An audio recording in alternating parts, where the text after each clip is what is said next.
شکرانے کی جتنی بھی صورتیں ہیں جو اپنے ذوق کے مطابق جس کو بھی ادا کرے وہ اس کی طرف سے اظہار محبت ہوگا۔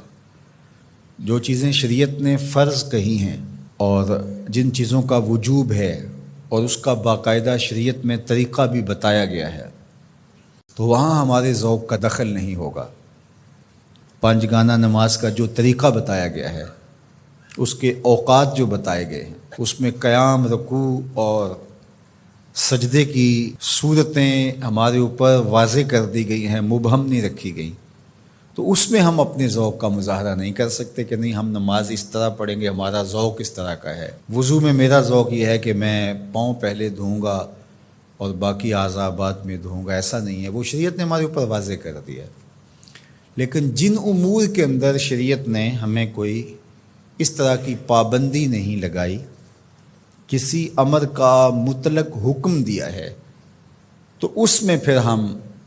اختیار رکھتے ہیں۔ جس طرح حضور علیہ السلام پر درود پڑھنے کا حکم دیا گیا ہے، سلام پیش کرنے کا حکم دیا گیا ہے، تو اس میں آپ جس طرح بھی حضور علیہ السلام پر درود پڑھیں، جس ہیئت میں بھی درود پڑھیں، کھڑے ہو کے پڑھیں، بیٹھ کے پڑھیں، درود کے کلمات، درود کے الفاظ، اس میں کوئی پابندی شریعت نے نہیں لگائی۔ مطلق حکم ہے صلو علیہ وسلموا تسلیما، درود پڑھو اور سلام پڑھو اور خوب پڑھو، صبح پڑھو، شام پڑھو، دوپہر پڑھو، پچھلے پہر اٹھ کے پڑھو، رات کی تنہائیوں میں، دن کے اجالوں میں، کوئی پابندی نہیں لگائی گئی۔ اب یہاں آپ کو اختیار ملتا ہے، پھر ہر شخص کا اپنا ذوق ہے۔ کوئی تنہائی میں بیٹھ کے درود پڑھتا ہے اور کوئی اجتماعی طور پہ درود پڑھتا ہے، کوئی بچوں میں بیٹھ کے درود کی مجلس سجا لیتا ہے، تو یہ آپ کا اختیار ہے۔ اسی طرح فَلْيَفْرَحُوا کہ خوشی کا اظہار کرو، تو اس میں آپ کا اختیار ہے۔ آپ 12 ربیع الاول کے دن صدقہ و خیرات کیے جا رہے ہیں، 12 کو نہیں کرتے، 13 کو کرتے ہیں، 11 کو کرتے ہیں، 8 کو کرتے ہیں، کسی اور مہینے میں کرتے ہیں، حضور کے آنے پر آپ کو خوشی ہے، اس کا شکرانہ ادا کرتے ہیں، اللہ کا شکر بجا لاتے ہیں، قولاً، عملاً، رویتاً، نوافل ادا کیے جا رہے ہیں، روزہ رکھتے ہیں۔ حضور علیہ السلام نے خود روزہ رکھا پیر کے دن، تو اگر کوئی شخص سارے طریق مسرت کے اختیار کر لے، خوشیوں کے سارے رنگ اختیار کر لے، تو اس میں کیا حرج ہے کہ وہ روزہ بھی رکھے، وہ نوافل بھی پڑھے، وہ صدقہ و خیرات بھی کرے،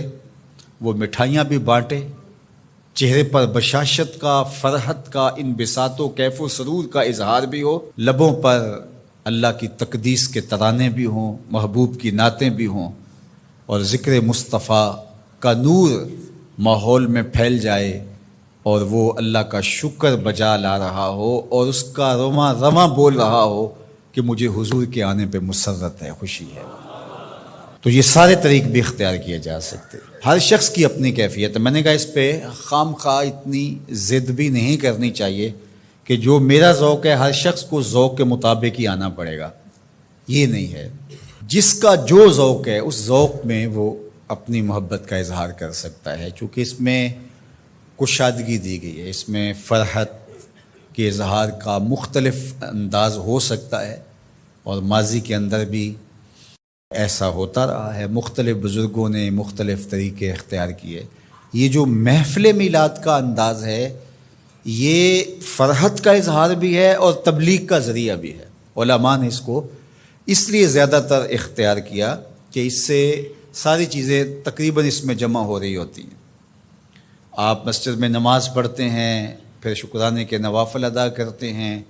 حضور کا ذکر ہوتا ہے، حضور علیہ السلام کے معجزات کا بیان ہوتا ہے، حضور کے حسن کے تذکرے ہوتے ہیں، حضور کے فضائل، حضور کی سیرت، حضور علیہ السلام کے خصائل اور مدح و ستائش، نظم میں، نثر میں حضور پر سلام، بار بار درود پڑھنا، اور حضور کے لائے ہوئے دین کی اہمیت لوگوں کے سامنے رکھنا اور دین کو اختیار کرنے کی تلقین کرنا، یہ سب کچھ محفل میلاد میں ہوتا ہے۔ بعد میں پھر مٹھائیاں، تبرک، یا شروع میں کھانا یا بعد میں کھانا، وہ بھی شامل ہو جاتا ہے۔ تو یہ ساری خوشیوں کا اور اظہار کے جتنے بھی سلیقے اور طریقے ہیں ان کا ایک مجموعہ ہے۔ تو اس کو محفل میلاد کہہ دیتے ہیں۔ اگر اس میں کوئی ایسی چیز نہ ہو جو شریعت کے مزاج سے متصادم ہو تو اس پر کسی کو بھی میرا خیال اعتراض نہیں ہونا چاہیے۔ تو اس لیے میں آپ کو کہوں گا کہ آپ اپنے گھروں میں ہر پیر کا معمول بنا لیں، پیر کو روزہ رکھیں، بچوں کو بھی روزہ رکھوائیں۔ جو شوگر کے مریض ہیں میں ان کو زور نہیں دیتا، باقی جن سے ممکن ہو تو وہ ضرور پیر کا روزہ رکھیں، آپ اس سے صحت بھی پائیں گے۔ آج بھی مدینہ المنورہ میں لوگ کثرت کے ساتھ پیر شریف کا روزہ رکھتے ہیں، یہ معمول بنا لیں۔ اور افطار کے وقت جو آپ دسترخوان بچھائیں اس میں اپنے بچوں کو بھی اپنے ساتھ بٹھائیں اور حضور علیہ السلام پر درود پڑھیں، حضور کی سیرت کا کوئی ایک واقعہ سنا دیں، حضور کا کوئی ایک معجزہ ان کے سامنے رکھ دیں، آقا کریم علیہ الصلوۃ والسلام کے حسن کا قصیدہ ان کے سامنے پڑھ دیں، کسی عضو بدن کی خوبصورتی اور شمائل کا تذکرہ ان کے سامنے رکھیں، اور پھر نتیجہ آپ دیکھنا۔ اس کے بعد دعا کر کے افطار کر لیں، کھانا کھا لیں، اور یہ صرف 8 دن کے بعد آپ کریں۔ 8 دن میں 2 مرتبہ کر سکیں، جمعے اور پیر 2 دن کر سکے تو اور اچھا دی، تو 1 دن کم از کم یہ مقرر کر دیں۔ اگر کسی وجہ سے آپ پیر کے دن نہیں کر سکتے، کوئی اور دن مقرر کر دیں، یہ سارے اللہ کے دن ہیں، تو